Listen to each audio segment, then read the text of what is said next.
There is no real magic to learning French. Now, is there a method that works that I have? Yes, absolutely. And anyone that you encounter that says learning French is easy, you just got to do these 3 steps, please run far and fast in the other direction. Now, method is what it comes down to.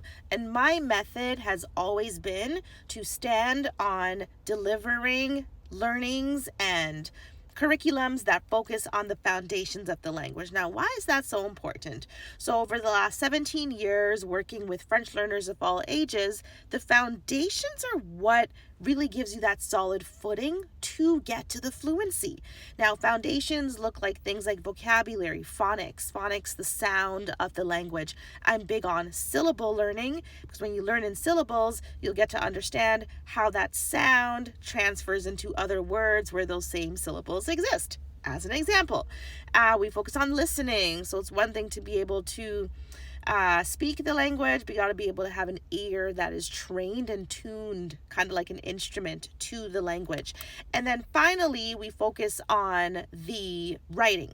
So writing comes into play after a lot of the stronger pieces of the speaking and the foundations are developed. Then your next step is to be able to write in the language. It's like a final step. That's not everyone's goal, but just sharing what some depth of language acquisition could look like. So if you are a business professional or an entrepreneur who's been saying, man, I really wish that I could learn French in a way that I can use in real life. It's one thing to be on the Duolingo app and you're like, yeah, right answer. Yay, this is a 5-day streak.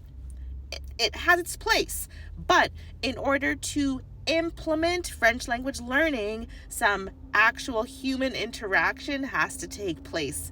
I had that interaction for you. I have the right method for you. So now it's up to you to let me know if you're in.